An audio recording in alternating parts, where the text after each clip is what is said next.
नमस्कार. ओम श्री गुरुभ्यो नमः. ओम श्री भवानी शंकराय नमः. ओम श्री मात्रे नमः. मंडळी, कालचा मराठी मंगळवार चुकला, कारण काल मी एका रेकॉर्डिंग पाठवण्याच्या कामात मी व्यस्त होते आणि त्यामुळे मी हे रेकॉर्डिंग करू शकले नाही. तर मग मी ठरवलं की एवी तेवी आज गणतंत्र दिवस आहे, तर आज आपण करू कार्यक्रम, म्हणून काल मी केला नाही. आज गणतंत्र दिवस. गणतंत्र म्हणजे काय असेल बरं? गणतंत्र म्हणजे लोकांनी, गण म्हणजे लोक, तंत्र म्हणजे कुठच्या तंत्राने त्यांनी वागलं पाहिजे, कोणत्या परिस्थितीत त्यांनी कसं वागलं पाहिजे, हे नियमानुसार नियमावली दिलेली आहे. कॉन्स्टिट्यूशन म्हणतात. बाबासाहेब आंबेडकर अथक परिश्रम करून त्यांनी ते घेतलं आणि ते लेखी लिहिलेलं आमच्याच ज्ञातिबंधूने.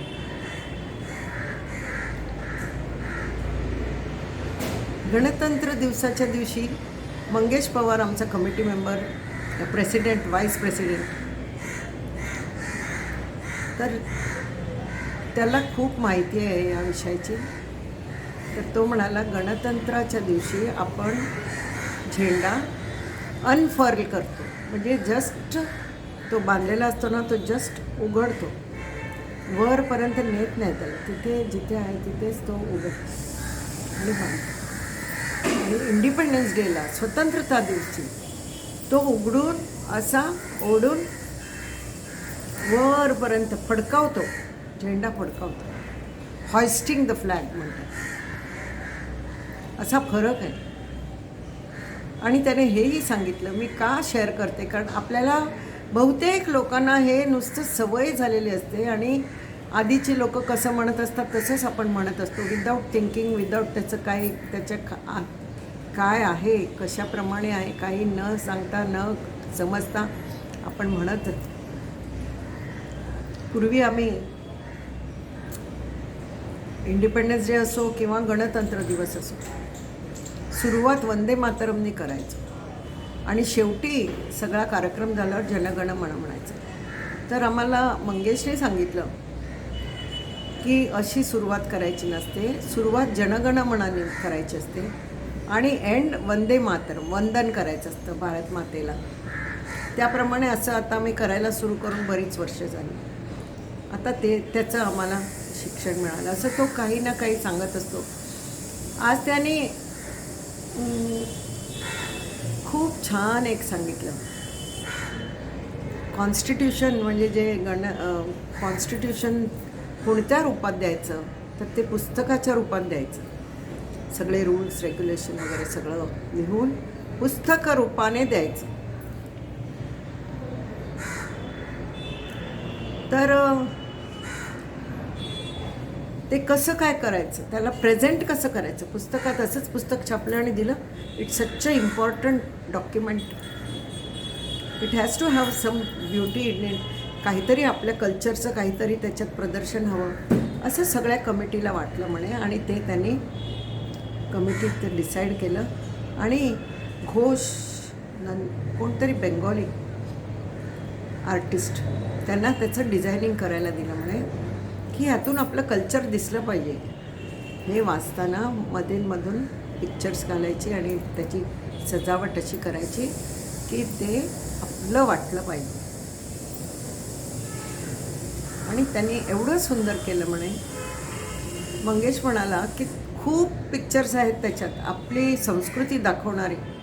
त्याच्यात वेद आहेत, वेदकाल आहे, मग शिक्षण संस्कृती आहे आपली, गुरुकुल शिक्षण, आणि असं वेगवेगळं काय काय आहे. पण मी दोनच सांगतो त्यातले. काय तर एका ठिकाणी त्यांनी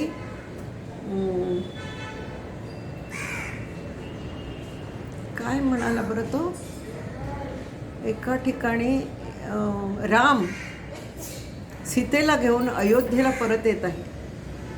हे एक पेजवर त्यांनी म्हणजे तो चॅप्टर उघडल्यावर पहिलं पेजवर तो फोटो आहे म्हणे. त्याविषयी आपल्या राज्यतंत्राविषयी सांगताना त्या चॅप्टरच्या सुरुवातीला राम सीतेला घेऊन परत कसा आला, परत येतोय, हे चित्र तिथे रेखाटलं होतं. आणि तंत्र, आपलं तंत्र काय असावं, काय काय आपण पालन करावं, ह्याच्यात श्रीकृष्ण अर्जुनाला गीता सांगत आहे. म्हणजे याच्यावरनंच आपलं कळतं आपल्याला की आपलं कल्चर किती रिच आहे, रिच कल्चर. आणि खूप आनंद झाला मला ते ऐकून, खूप बरं वाटलं. आणि सगळं झाल्यावर मी मंगेशला म्हटलं, मंगेश, आणि हो तो हेही म्हणाला की आता शिक्षण पद्धतीत आता खूप बदल होत आहे आणि त्यामुळे भारताचं पूर्वसंस्कृती दाखवण्याची, शोकेस करायची, त्याप्रमाणाचं शिक्षण संस्कृती बनते आता, हळूहळू बनेल. पण त्यापूर्वी तो म्हणाला वेद वाचायचे किंवा आपली हिस्ट्री वाचायची, हे सगळं देवदेव वगैरे काही नाही, देवदेव करतो असं समजायचं नाही. पण आपले हे ग्रंथ आहेत, त्याचं वाचन प्रत्येक माणसाने केलंच पाहिजे. आपला भारत कसा आहे, आपलं एक वाक्य एवढं सुंदर त्याने सांगितलं. तो म्हणाला, आपण भारतात आहोत, पण भारत आपल्यात आहे का, ह्याचं प्रत्येकाने आत्मनिरीक्षण करावं आणि भारताला आपल्यामध्ये सामावून घ्यावं. आणि कसं सामावून घेणार, असंच भारत आपल्याला पूर्वीपासून पूर्वापार संस्कृती जशी चालत आली आहे, त्यातले निवडक घेऊन तुम्ही आधी मोठ्याने स्वतः मोठी माणसं वाचू देत, ते ग्रहण करू देत, ते आत्मसात करू देत आणि ते आपल्या मुलांपर्यंत पोचवू देत. नाहीतर पुढची पिढी आपली घडणारच नाही, अशीच वाऱ्यावर घडेल. ह्यांचं ऐकून त्यांचं ऐकून आपल्याला ठोस त्यांना सगळे पुराव्यांसहित वाचन करून त्याच्यावरचे पॉईंट्स काढून अभ्यास म्हणून नाही, गोष्टीच्या रूपाने सांगायचं. मग तो सगळं झाल्यावर तो मला म्हणाला, चंद्रमापाची तुम्ही असं का नाही करत. मी म्हटलं आधी की मंगेश, तू एवढा ह्याच्यात तुला ज्ञान आहे, तर why do you waste it on just, waste म्हणणार नाही मी, पण फॉर अ फ्यू हेड्स, किती हार्डली 25 लोकंसुद्धा नव्हती तिथे, तेवढ्या लोकांसाठी तू इथे बोलतो, तेवढंच बाकी लोकांना कळतच नाही. तर त्यापेक्षा आपण लेक्चर सिरीज का ठेवू नयेत. तुझं जे ज्ञान आहे भारताविषयी किंवा आपले वेद किंवा आपले ग्रंथ किंवा तो वकील आहे, बोलण्यात एकदम हुशार आहे, त्याच्यावर आपण लेक्चर सिरीज का करू नये. आपल्याकडे आपण कमिटी आहे आपली, आपल्याकडे आपला हॉल आहे, तर आपण त्याचा असा सदुपयोग का करू नये. ते पण तो नंतर बोलला, आपल्यामध्ये कमिटीमध्ये बोलला. आणि हे पण मला म्हणाला तो, चंद्रमापाची, to start with, can you not collect a few children and tell them, not Aesop नीती, we don't want Aesop, we have got Panchatantra, पंचतंत्रातल्या गोष्टी सांगा. भारतात जे जे काही हिंदू नाही मी म्हणणार, भारतीय संस्कृतीचं काय काय आहे ते सगळं त्यांना कथारूपेण सांगा. कितीतरी लोकांना राम कोण म्हणून माहिती नाही मुलांना.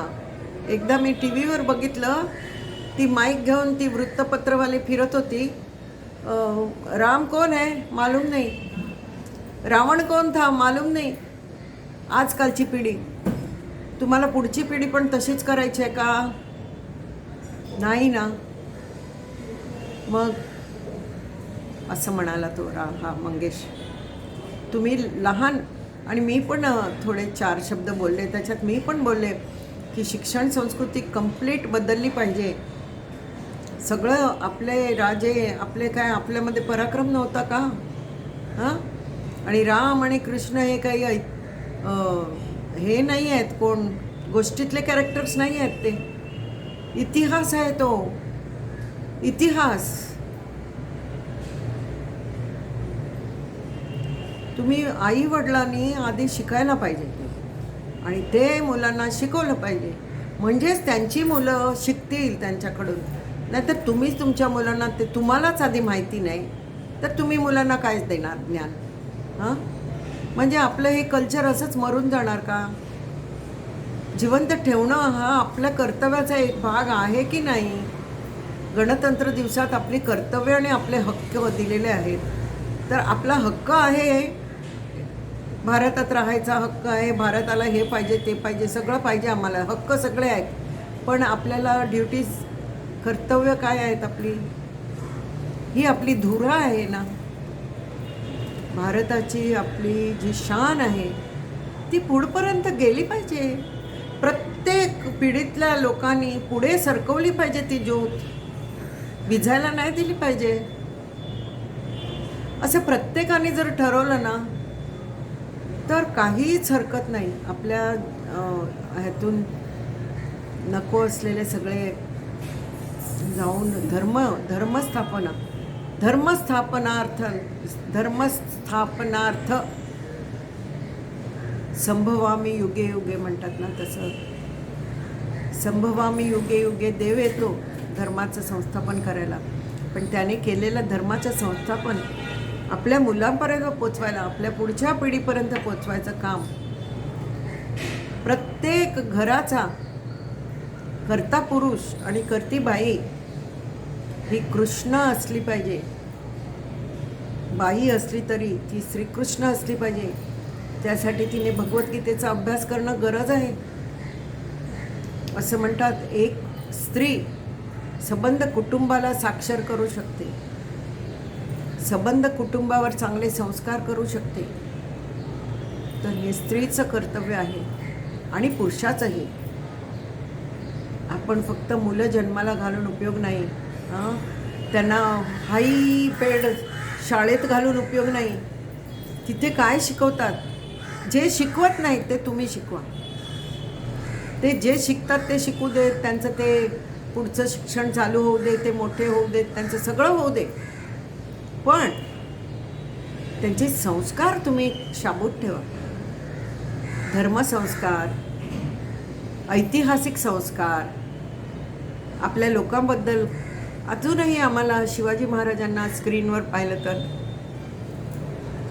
ते ॲक्ट करत असूनही आम्हाला डोळ्यात पाणी आणि आमची मान उंच ताठवते. कारण आमच्यावर आमच्या आईवडिलांनी केलेले संस्कार आहेत. तसेच संस्कार तुम्ही तुमच्या मुलावर करा, म्हणजे ते लोक त्यांच्या मुलावर करतील. नाहीतर ही संस्कृती फार काळ टिकणारी नाही हो. अशीच आटत पाणी, नदीचं पाणी आटत गेलं तर काय उपयोग?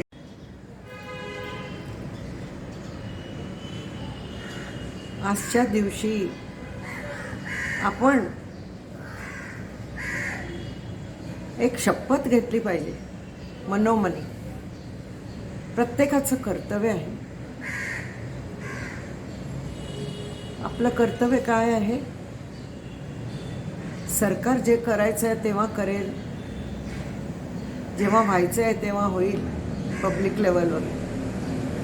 पण तोपर्यंत आपण घरच्या सदस्यांनी, एस्पेशली आईवडिलांनी, आपल्या मुलांना भारतीय संस्कृतीचं जवळून वळण लावावं, जवळून भारताची ओळख करून द्यावी. पिढ्यानुपिढ्या जे जे काही इतिहासात घडलेलं आहे त्यावर आपण त्यांच्या मनावर बिंबवलं पाहिजे. आपलं वैभव बिंबवलं पाहिजे, आपला पराक्रम बिंबवला पाहिजे. हे प्रत्येक नागरिकाचं कर्तव्य आहे. अहो, नागरिकाला सगळे अधिकार हवे असले तर त्याच्याबरोबरच प्रत्येक अधिकाराबरोबर एक एक कर्तव्य असतं. तसंच आपल्या मुलांना आपली मुलं म्हणजे देशाचं भविष्य. सो देशाचं भविष्य घडवण्यासाठी प्रत्येक नागरिकाने आपापल्या परीने पुढच्या पिढीच्या मनावर संस्कार घडवावेत. एवढंच मी बोलून आजचा हा एपिसोड समाप्त करते. जय हिंद, जय महाराष्ट्र.